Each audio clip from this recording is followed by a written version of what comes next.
y vamos a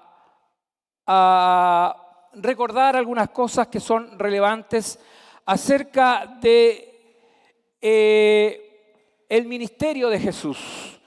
En esta fracción de lectura que hemos tomado hay un cambio sustancial en lo que se viene relatando a través de Marcos. Pero es importante hacer un breve resumen de lo que ha sido el ministerio de Jesús. Él parte teniendo un vínculo directo con la religión judía, y él comenzó participando en diferentes sinagogas. Eso lo hemos visto en los primeros capítulos. Jesús, cuando hablaba a la gente, hablaba con autoridad, hablaba como rabino, como maestro. Él, cada vez que hablaba, no se refería a la Torá y al rabino tanto, sino que él hablaba con autoridad y la gente así lo reconocía. La gente decía, él habla con autoridad. No hemos escuchado a alguien que hable como él. Eso es lo que estaba impactando en cuanto a la enseñanza de las Sagradas Escrituras. Jesús mostró autoridad con el diablo, o con Satanás, como dice la palabra del Señor. Él con autoridad echaba fuera demonios, y eso lo hemos visto. Y también él no permitía que los demonios dieran testimonio de él, y lo vamos a ver más adelante. La relación de Jesús, ¿no es cierto?, con el sacerdocio, de acuerdo a las Sagradas Escrituras, él era aplicado. Cuando él sanó a un leproso, lo que hizo fue, de acuerdo a lo que establecía, ¿no es cierto?, las ordenanzas de Moisés, él lo manda al templo que retornara para realizar lo que era la purificación en el templo. Él también muestra la autoridad para perdonar pecados. Nosotros vimos en una situación cuando está frente a un paralítico, ¿no es cierto? Él lo primero que hace es decir, tus pecados te son perdonados. Por sobre la enfermedad, por sobre lo que esa experiencia la persona estaba viviendo, lo más relevante era que recibiera el perdón de sus pecados, porque eso le aseguraba la salvación y la vida eterna. La vida de él se iba a extinguir en algún minuto, del paralítico, pero la salvación del alma era algo determinante. Por lo tanto, eso es lo que Jesús deja de manifiesto frente a las autoridades, que también ahí él fue criticado. También él se presenta, ¿no es cierto?, como el médico. Él dice que los sanos no necesitan médicos. ¿Quiénes necesitan médicos? Los enfermos. Por lo tanto, él vino a los pecadores. Llamó pecadores al arrepentimiento para que en ellos hubiera un cambio de vida.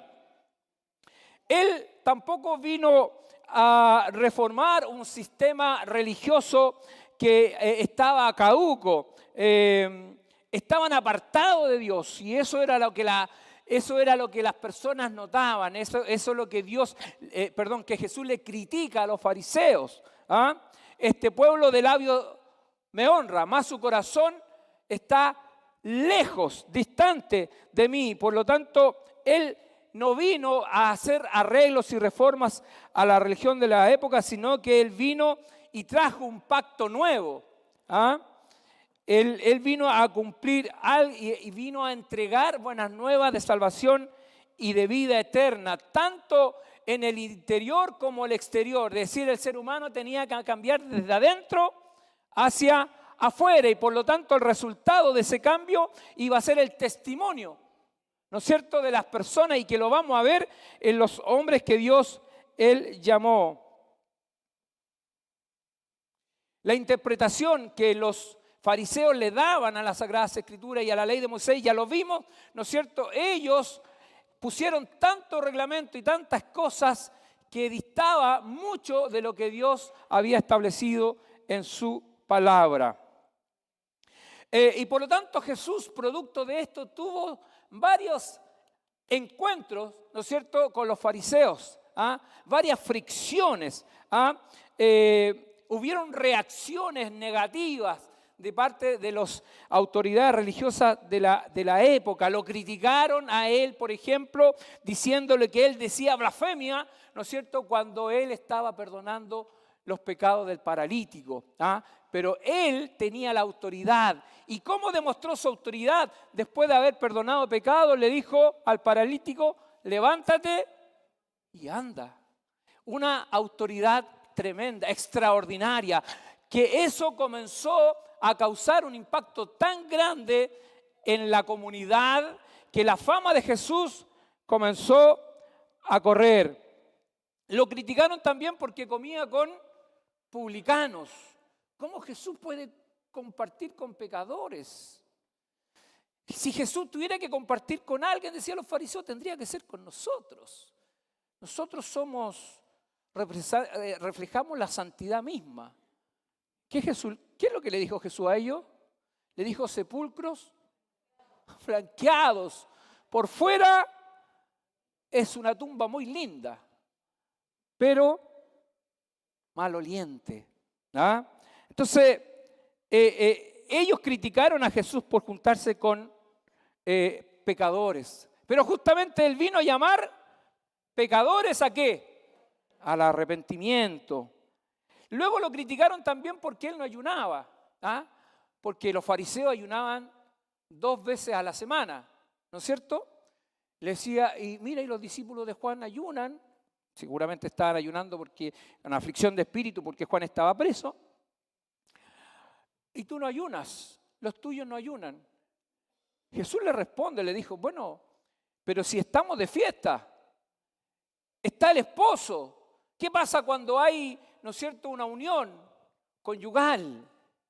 Están de fiesta, los amigos no pueden ayunar porque están junto con el esposo. Bueno, esta es la relación, es la situación que están viviendo hoy día.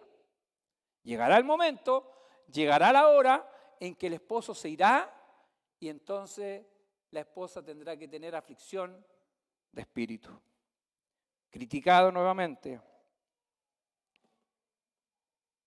Lo criticaron al Señor porque los discípulos tomaban espigas de los trigales, ¿no es cierto? ¿Por qué? Porque tenían hambre. No pueden hacer eso. No pueden, porque eso es trabajo y la ley lo prohíbe. Y nosotros vimos que no era así, ¿no es cierto? Vimos las grandes contradicciones. Porque la misma, en el Antiguo Testamento leímos, ¿no es cierto?, que era permitido que sacaran espigas, pero lo que no podían hacer era meter la hoz, porque eso ya significa que estaban cosechando el trigo, que era muy distinto. Y así nos encontramos con diferentes situaciones, ¿no es cierto?, que ellos habían implementado. De hecho, hay 39 prohibiciones que en el día de reposo no se pueden hacer. Vimos, ¿no es cierto?, el tema de los 2000 pasos. Así que algunos hermanos ya se cambiaron de casa, se cambiaron más cerca de la iglesia porque estaban más lejos de 2000 pasos, ahora están menos, dice, ahora van a venir. Así que esperamos que lleguen, como decía nuestra hermana Valeria, que lleguen los hermanos que no vienen a la casa del Señor. Y lo último que vimos el domingo pasado, ¿no es cierto?, es que en el día de reposo, ¿no es cierto?, Jesús, estando un hombre con la mano seca, Lucas dice que era la mano derecha, era tan relevante para el trabajo, las manos, ¿no es cierto? El trabajo era en el campo, el trabajo era hacer diferentes oficios, y Jesús lo que hace, que lo vimos el domingo pasado, le dice al hombre la mano seca, ponte al medio. Imagínense, ¿qué habrá sentido ese hombre? ¿Y por qué me dice que me ponga al medio? ¿Qué va a pasar acá?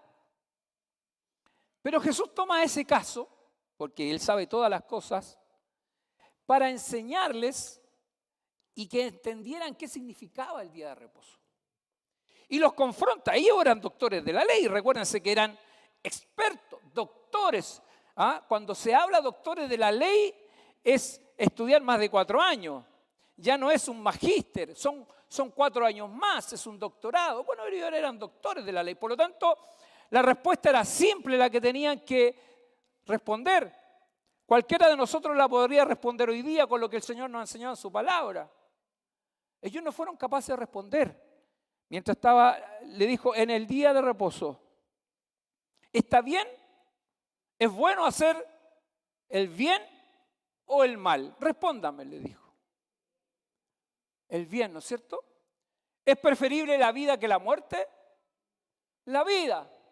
Eran cosas sencillas. ¿Por qué? Porque en la semana ellos tenían que hacer el bien. En la semana tenían que cuidar de la vida. Entonces era como una contradicción. Que el día de reposo no se pudieran hacer estas cosas. Jesús los confronta y no fueron capaces de responder. Luego, dicho esto, Jesús lo que hace para mostrar su misericordia, porque eso lo quería mostrar, su misericordia y su gloria. La autoridad que él tenía, le dijo al hombre, estira el brazo. Lo estiró y inmediatamente esa brazo o mano seca tomó vida. Vida, gloria al Señor para siempre.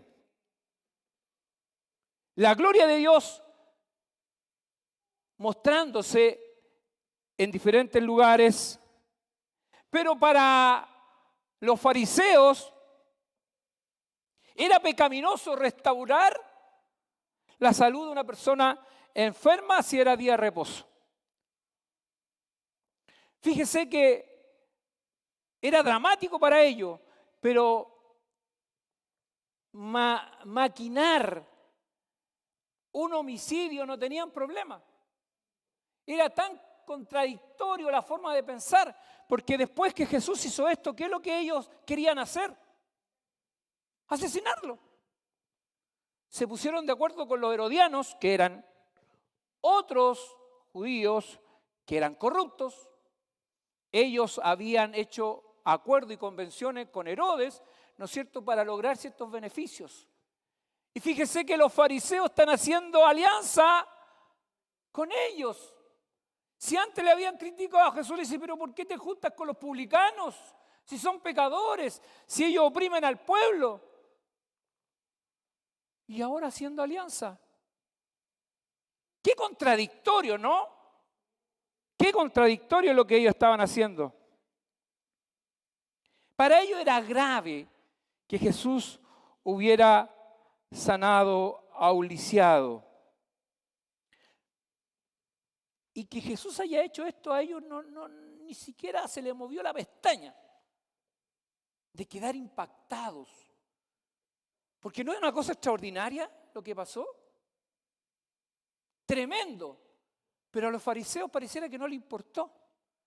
No le dieron ningún valor a lo que Jesús había hecho. La actitud que ellos tenían era monstruosa. Era la actitud de un hombre sin Dios y sin ley, a pesar de que exteriormente ellos decían que eran hacedores de la ley. Eran indiferentes al dolor y a la misericordia. Les importaba más ese legalismo que ellos habían impuesto, porque era un reglamento que ellos mismos habían impuesto, les importaba más que el dolor y la vida de las personas. Era como si estaban desnaturalizados, ¿no es cierto? Porque ¿qué dice el mandamiento Jesús? Lo resumió en dos, ¿no es cierto? Lo hemos dicho. Amarás al Señor tu Dios con todo tu ser, con toda tu mente, con toda tu alma. Y a tu prójimo,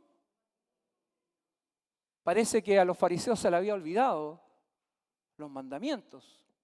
Extraño, ¿no? Doctores de la ley. Y lo más extraño fue lo que ya dijimos, esta alianza con los herodianos, que era hacer alianza con pecadores. Ellos eran enemigos. En otros escenarios eran enemigos, pero hoy día, como se trataba de Jesús, entonces estaban haciendo alianza. Así que Jesús como que se agotó de esto y dijo a sus discípulos, vámonos al mar, vámonos hacia allá vamos a predicar donde de verdad la palabra del Señor tendrá que hacer impacto. Y eso es lo que nosotros leímos en los versos 7 al 9. Fíjese que la fama de Jesús era tan grande, tan impactante, que venían de diferentes lados, de diferentes partes venían a mirar, a escuchar. Ya había trascendido la fama de Jesús las fronteras de Judea. Ya venían de Jerusalén, venían de países de alrededor, de Idumea al sur, de Tiro y Sidón al norte, de Cápolis y Perea, y de otro lado, del otro lado del Jordán, venían a escuchar y ver por sus propios ojos lo que estaba ocurriendo con un hombre cuya fama estaba extendiéndose, traspasando fronteras. Era algo impresionante lo que estaba pasando con Jesús. Pero muchas de estas personas, en realidad, Jesús, sabiendo y conociendo el corazón del ser humano, ¿no es cierto?, que lo vemos en los versos siguientes, del 9 al 10, que en realidad las personas, muchas de ellas buscaban una solución a lo inmediato, a lo físico. En realidad, el interés de muchos de ellos, y yo no voy a generalizar, pero muchos de ellos el interés era solamente lograr un beneficio. ¿Sí?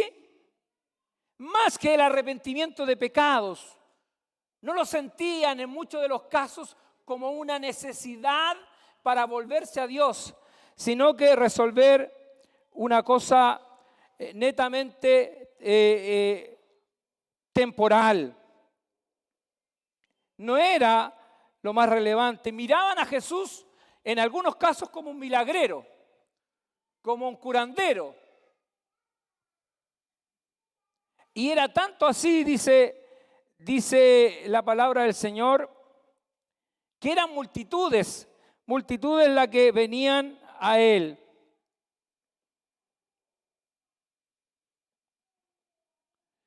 Pero cuando Jesús les comienza a hablar del arrepentimiento de pecados, cuando les comienza a decir que para llegar a Dios hay que comenzar por un camino de santidad,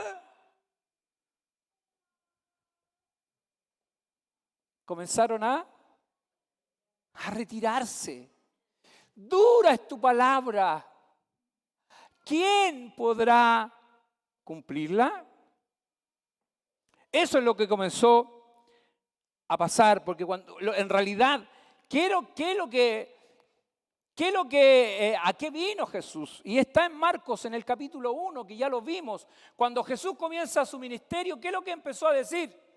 Arrepentíos, que el reino de los cielos se ha acercado. Y eso era lo relevante, que el ser humano tuviera la oportunidad, ¿no es cierto?, de volver a una comunión con Dios, la cual estaba totalmente separada. Pero estas personas lo que buscaban era el beneficio y por lo tanto dice la palabra del Señor, dice que se abalanzaban contra Él. Se tiraban como encima, ya habían perdido todo el control. Y eso pasa con las turbas, ¿no es cierto? ¿Sí? Pasa con las turbas, es decir, ya no se respeta nada. Entonces Jesús, que es, y esto es una enseñanza para nosotros, fíjese que hay un detalle.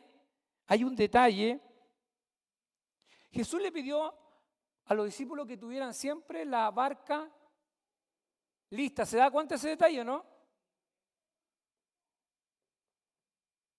Tengan la barca lista, preparada, porque si esta cosa se desordena, a tal punto me van a aplastar, se van a tirar encima mío. Tengo que salir rapidito. Fíjese que Jesús en eso nos enseña algo, que nosotros tenemos que ser precavidos. Amén. tenemos que ser precavidos en ciertas situaciones. Si vemos el peligro, apartarse del peligro, ¿o no? Eso es lo que Jesús está haciendo. Apartarse ya del peligro. Y para nosotros es importante, ¿no es cierto?, en ese sentido ser precavido. A esta edad ya hay que empezar a cuidarse. Lo que comemos, ¿sí o no? Ve que el colesterol se comienza a disparar. El azúcar, también. Y así cuantas cositas, ¿no es cierto? Podríamos hacer un paréntesis, como dice el hermano Guzmán. Pero es verdad. Debemos también nosotros, en ese sentido, ser precavidos, anticiparnos a ciertos peligros. Si tiene la posibilidad de ahorrar, ahorre. Para los tiempos de las vacas flacas, ¿o no? Sí, pues. Bueno. Pero Jesús, justamente, que Él está inquieto sobre esta situación y les pide entonces a los discípulos que tengan lista el lugar donde Él podía entonces retirarse. Había una gran multitud que estaba ahí. Lo que no quiere decir que Jesús no estaba dispuesto a sanar, porque dice que Él sanaba a muchos enfermos. Se usa la hipérbole de que los sanó a todos, ¿no es cierto? Jesús sanó a todos. Entonces, Él tenía la disposición, a pesar de que su ministerio, su obra, su vida era la salvación de la humanidad, ¿no es cierto? Su misericordia era tan grande que se extendió a sanar a muchas personas. Fíjese que en este proceso, Jesús estando, dice que los demonios reconocieron su autoridad, ¿no es cierto? ¿Sí? Dice el verso 11 y 12, dice, y los espíritus inmundos al verle se postraban delante de él y daban voces diciendo, tú eres el Hijo de Dios. Jesús le respondió, más él les reprendía mucho para que no le descubriesen. La pregunta es, ¿por qué Jesús, ¿no es cierto?, los mandaba a callar? Fíjese que estaban dando más testimonio que los fariseos. Los fariseos nunca reconocieron a Jesús. Fíjese que las personas que tenían espíritu inmundo, que eran espíritus que hablaban por ella, reconocieron la autoridad de Jesús. Según algunos comentaristas bíblicos, señalan 3 cosas por las cuales Jesús los mandaba a ellos a callar. Jesús no quería que la persona y la obra del Salvador, que por supuesto son santas, porque Él era santo, ¿no es cierto?, y sublime, ¿no es cierto?, no podía permitir que los demonios, que eran depravados, que eran seres, espíritus que habían sido expulsados de la presencia de Dios, estuvieran dando ellos testimonio, si al final ellos eran engañosos, eran destructivos, ¿no es cierto? Por lo tanto, ¿qué es lo que iba a pasar? Los fariseos a decir, ¿viste? Él tiene alianza con Satanás. Jesús no podía permitir eso. Esa es una de las razones por las cuales Jesús los mandaba a callar. Otra de las razones que daban los comentaristas era que Jesús, en realidad, Él vino a cumplir y su oficio era mesiánico, era el Mesías. Él tenía que vivir todo lo que había estado establecido por Dios, ¿no es cierto?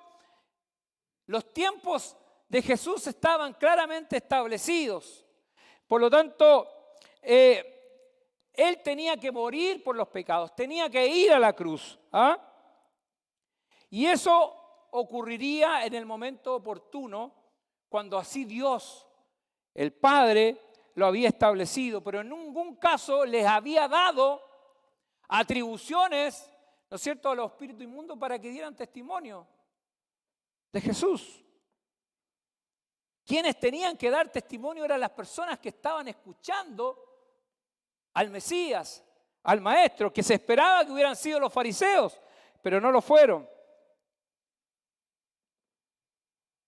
Entonces, como tercer argumento o razón, Jesús no quería que los escribas o los fariseos, ¿no es cierto?, lo vincularan con poderes satánicos. Así es que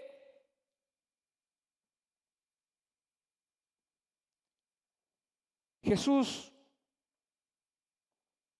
realizado todo esto que hemos señalado y que Él quería mantener su ministerio en reserva, porque Él tenía que cumplir los propósitos de su Padre.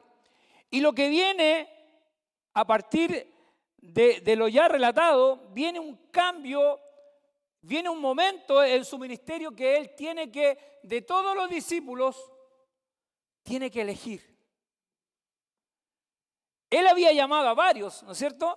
Nosotros nos dimos cuenta que Él llamó a varios, ¿ya? Y muchos también le seguían, también lo sabemos. Pero llega el momento en que Él necesita generar un efecto multiplicador, porque en algún momento Él se tendría que ir. Y Él tenía que hacer una elección, porque la palabra de Dios o la obra de Jesucristo tenía que tener continuidad, tenía que ser sustentada en el tiempo. Y por lo tanto Él tenía que dejar personas responsables, personas comprometidas, personas que le creyeran al Señor en todo. Así que viene un cambio y viene la elección de los 12 apóstoles. Si usted lo puede leer en los versos 13 al 19. Como yo le había dicho antes, Jesús, Él no vino a reforzar o enmendar la religión católica, ni su forma de como ellos entendían las Sagradas Escrituras. Él viene a establecer su reino. A eso vino Jesús. Y por lo tanto, para eso el ser humano tenía que empezar una nueva vida en Cristo. Era un nuevo nacimiento. Y así lo conversa con Nicodemo, ¿no es cierto? Cuando él se acerca, le dice: Maestro, yo sé que tú vienes de Dios, porque nadie podría hacer las cosas que tú haces. Y en esa conversación, Jesús le dice que para este reino, tenía que nacer de nuevo. Él era un fariseo, Nicodemo. Era un hombre que fue de noche a Jesús para que no lo vieran, porque si no, lo podían excomulgar. Y Jesús le dice: mira, el que no naciere de agua y de espíritu no podrá heredar el reino de los cielos. Es decir, todo lo que tú has recibido y todo lo demás no tiene ni un sentido si no naces de nuevo, si no hay arrepentimiento de pecado, si no hay una vida nueva. Por lo tanto, Jesús no vino a enmendar lo que ya estaba, sino que trajo un mensaje nuevo de salvación y de vida eterna. Jesús, entonces, en este sentido, Él vino a formar un grupo reducido de personas, porque ellos serían los continuadores de la vida y obra de Jesucristo. Por lo tanto, tenía que trabajar de manera intensiva. Ya había pasado tiempo en que él estaba recorriendo las calles, los lugares, y él predicaba, pero ahora llegó el momento en centrarse en 12 personas las que debían llevar las buenas nuevas de salvación y de vida eterna. Y esta elección de los 12 no es casual. En la antigüedad se habían elegido a los 12 patriarcas, ¿no es cierto? Que ellos de alguna manera representaban al pueblo de Israel, era un símbolo importante para el pueblo judío, ¿no es cierto? Los 12 patriarcas. Así es que también lo que está mostrando esto, que en estos 12 apóstoles estaría, ¿no es cierto?, fundada la iglesia de Jesucristo. No había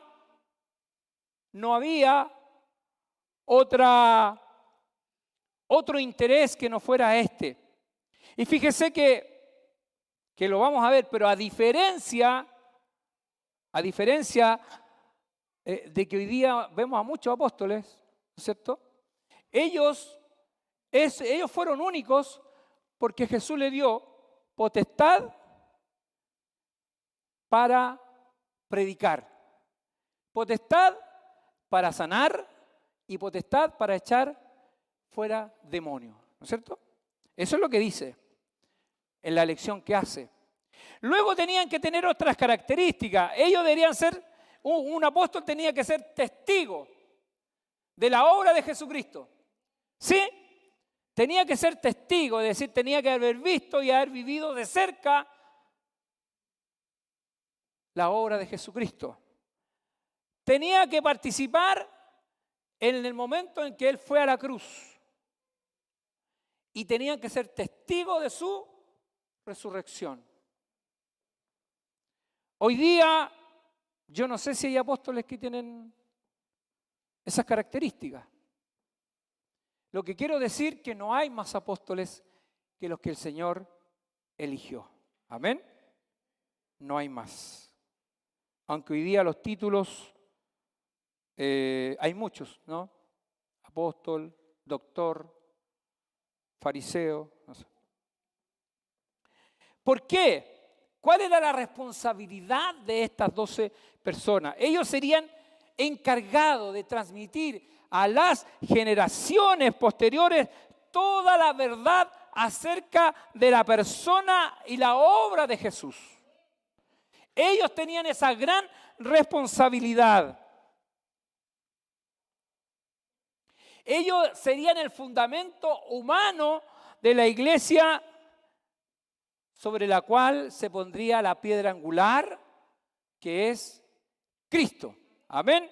Entonces, Jesús está determinando esto para que la iglesia, desde ahí en adelante, ¿no es cierto?, generara un efecto multiplicador y muchas personas vinieran al Evangelio de Jesucristo. Pero en esto, fíjese que Jesús dice que Él llamó a los que Él quiso.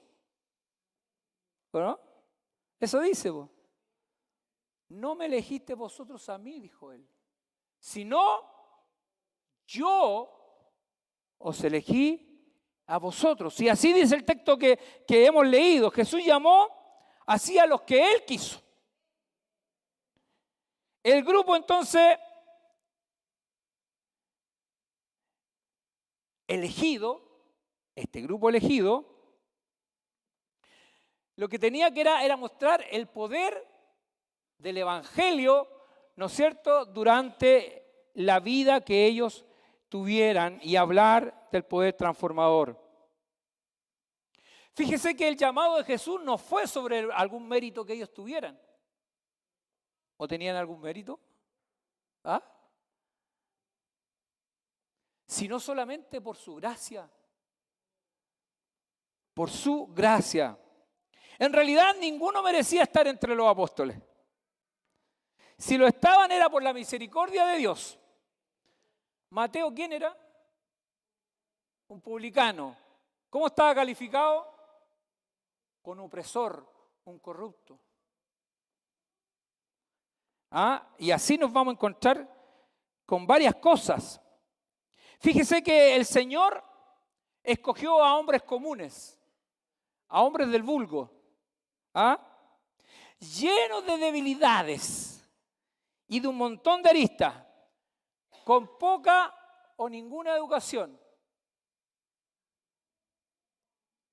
Estaban plagados de celos, envidias y una serie de cosas. Fíjese que había hasta un celote. ¿Usted sabe quiénes eran los celotes en ese tiempo? Eran como un grupo extremista que se oponía, en este caso, a la autoridad del Imperio Romano. Y ellos eran la resistencia. Eran el brazo armado del pueblo. Y resistieron mucho el Imperio Romano. Pero fíjese que Jesús llamó a uno de esos. ¿No le llama la atención eso? A mí me llama profundamente la atención. En realidad, lo que Jesús está estableciendo es el desde. Porque Jesús podría haber llamado, la habría hecho más corta, haber llamado doctores de la ley, ¿no es cierto? Pero fíjese que Jesús quiso demostrar con esto el poder del Evangelio. El poder transformador del Evangelio, llamando a hombres simples, sencillos. Y eso no quiere decir que el Evangelio no está para intelectuales, porque también lo está. ¿Sí o no? Jesús llamó al apóstol Pablo. Él era Saulo de Tarso. Era fariseo de fariseo.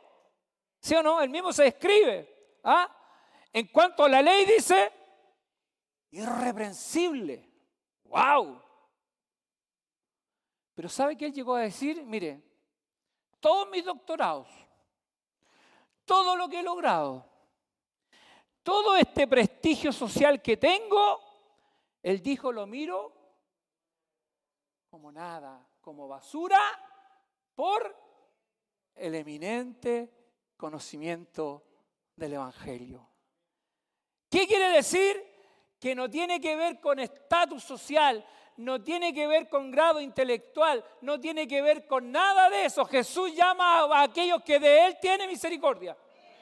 Simplemente para dar a entender que hombres, ¿no es cierto?, del vulgo, hombres sencillos, hombres sin educación, así tiene poder el Evangelio para cambiar y transformar vidas.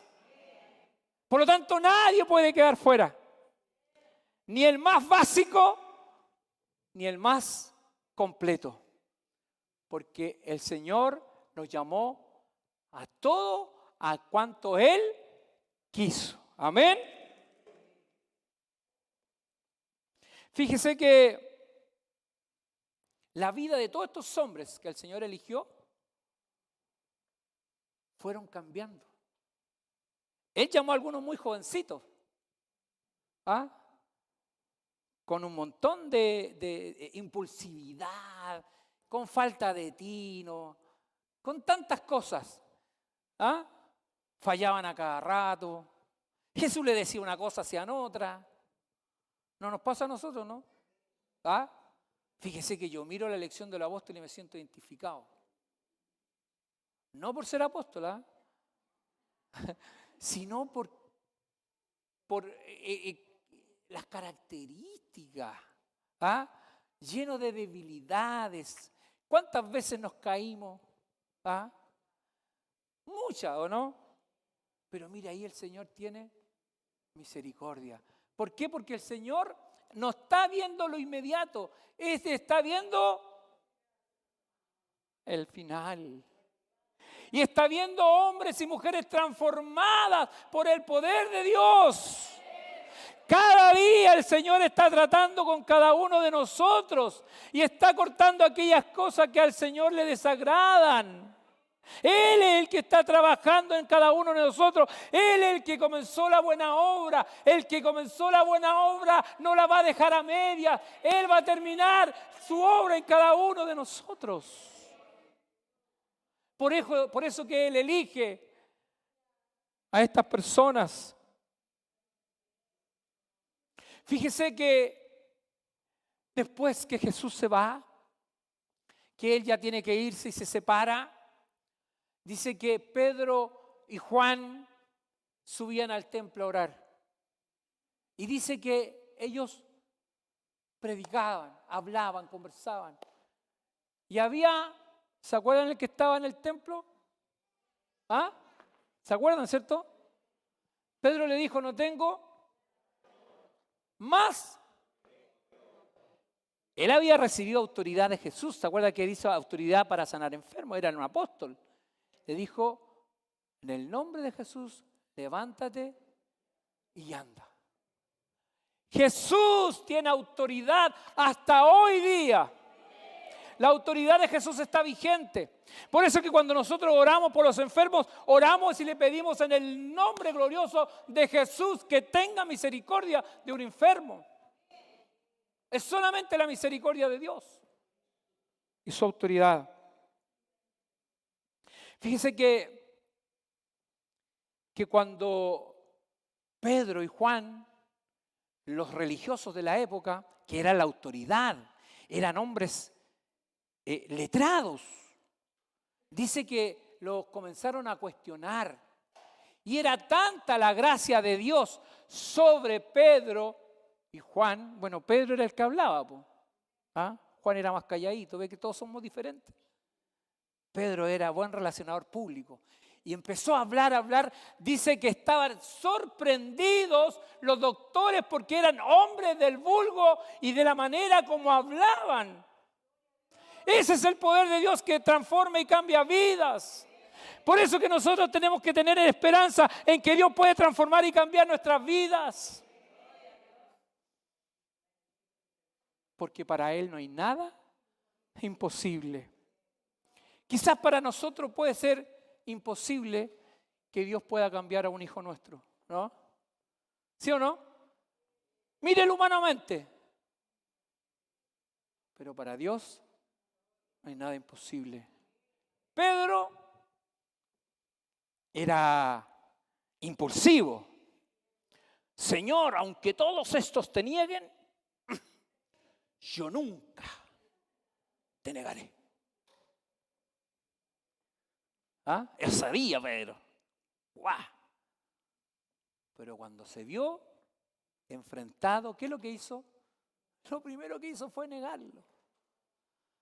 Así somos nosotros los seres humanos. Pues si Pedro está reflejando lo que somos nosotros, no va.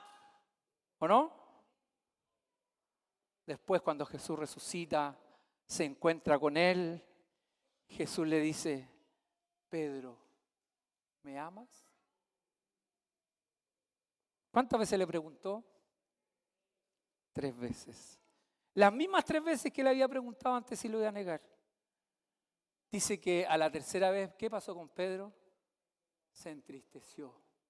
Se dio cuenta que no es él, sino que la obra gloriosa de Jesucristo trabajando en su vida. Y ese hombre después fue un gran hombre de Dios que llevó la buena nueva de salvación y vida eterna a mucha gente. Y podemos ver el antes y el después. ¿Quién hizo eso? Solamente Él, el que transforma y cambia vidas. Así que si estamos aquí es porque el Señor nos ha llamado. Solamente porque Él nos ha llamado. Así lo dice en Juan 15, 16. Dice, Jesús dice, ustedes no me escogieron a mí, sino yo os escogí a ustedes. Y los designé para que vayan y den frutos. Testimonio. ¿Sí? Den fruto. Y que su fruto se termine al otro día. Permanezca. Para que todo lo que pidan al Padre en mi nombre se lo conceda. Así que Jesús eligió a personas sin mayores atributos, podríamos decir, personas simples, sencillas, para transformarlos en personas que debían predicar el Evangelio, que debían trazar bien. Mire, Jesús los preparó para que oraran como Él, para que predicaran como Él, para que dieran testimonio como Él y transmitieran la sana doctrina de Jesús. Para eso los preparó. Por lo tanto, el pueblo hoy día tiene una gran responsabilidad, fíjese. Tenemos la responsabilidad de predicar como Jesús, orar como Jesús, ¿no es cierto? Y dar testimonio como Jesús. Eso lo podemos lograr con la ayuda y guía del Espíritu Santo.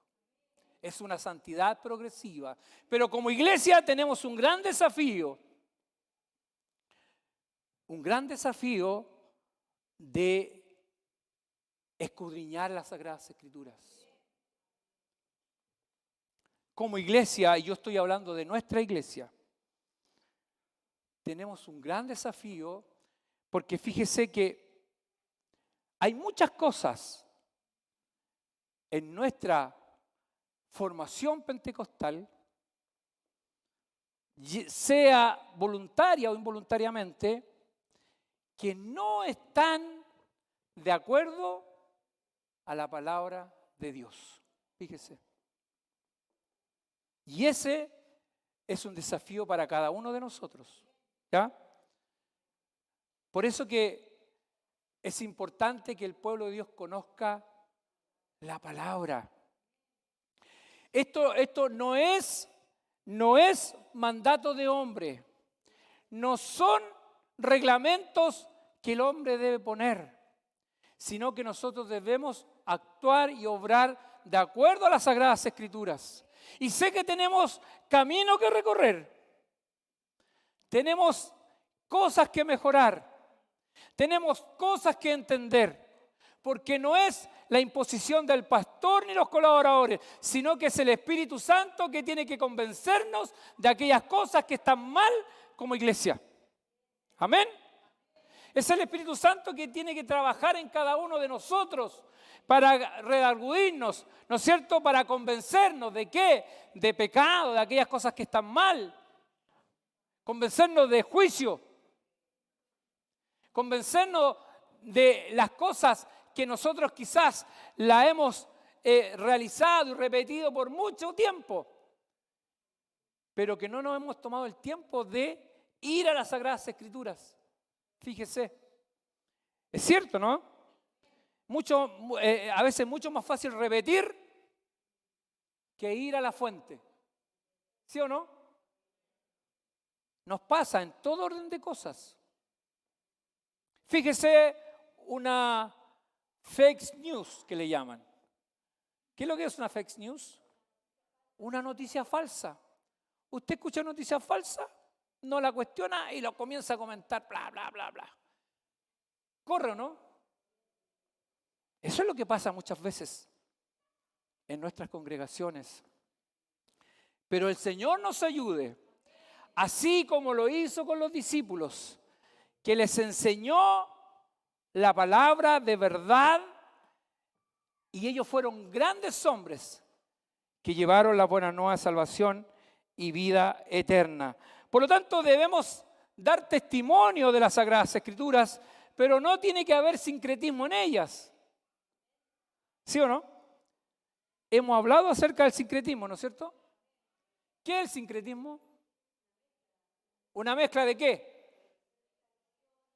Tradiciones, costumbres, dichos. ¿Y lo mezclamos con qué? Con la palabra de Dios.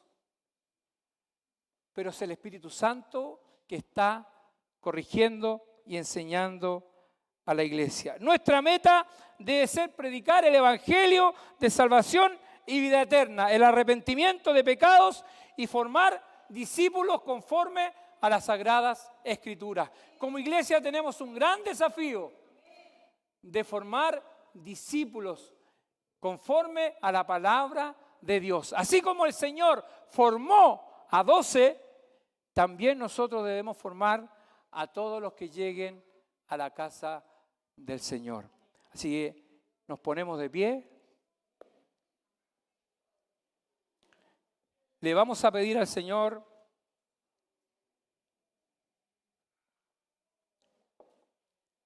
que Él nos ayude. Que Él nos ayude a entender su palabra.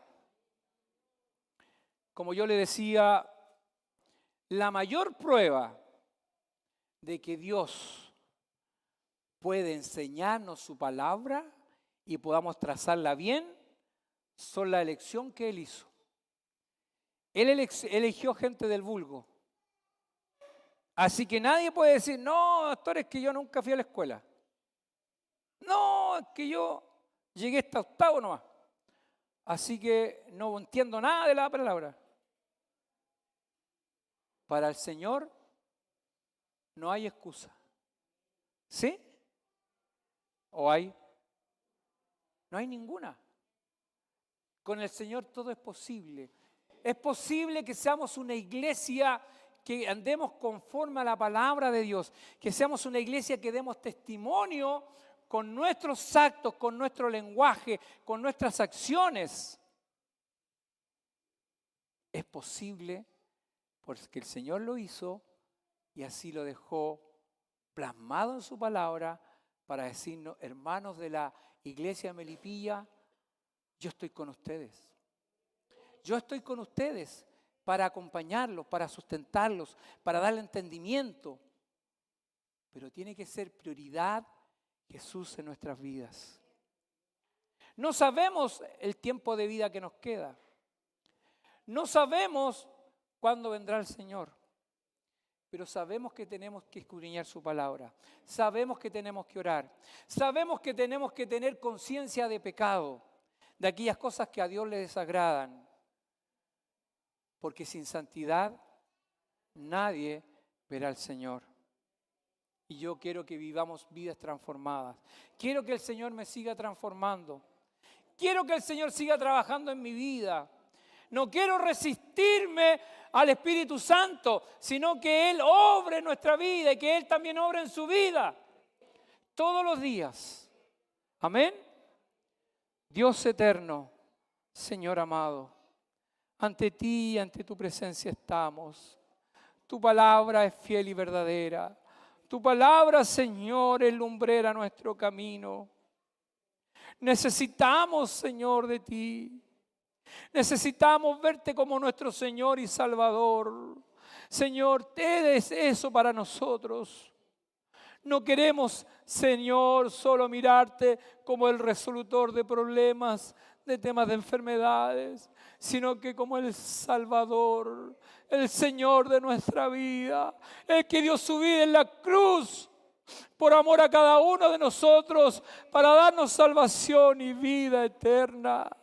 Señor, ayúdanos a que siempre tengamos conciencia de pecado, de aquellas cosas, Señor, que hacemos mal, venir a tu presencia, porque sabemos que tú perdonas nuestros pecados, perdonas nuestras iniquidades, Señor mío. Tenemos tu oportunidad para venir a ti. Y queremos, Señor, que tu palabra siga trabajando en nosotros. Señor, queremos que tu palabra sea lumbrera en nuestro camino. Y para eso tenemos que escudriñarla. Para eso tenemos que buscarla. Para eso, Señor, tenemos que tener nuestros devocionales. Ayúdanos, Señor, a ser aplicados en esto. De manera, Señor, que tú te vayas procesando en nuestras vidas, Señor. Y hagas de nosotros así como el barro en las manos del alfarero. Señor, danos la forma que tú necesitas que tengamos. Que no nos resistamos a tu palabra. Que no nos resistamos a los cambios, Señor, que tú tienes que hacer en cada uno de nosotros. Es necesario, Señor, que la iglesia, que tu pueblo, Señor, entre por la senda por la cual tú necesitas que andemos. Bendice nuestra iglesia, bendice a nuestros hermanos y que tu palabra haga vida en nuestros corazones. Padre, te lo pido en el nombre de Jesús. Amén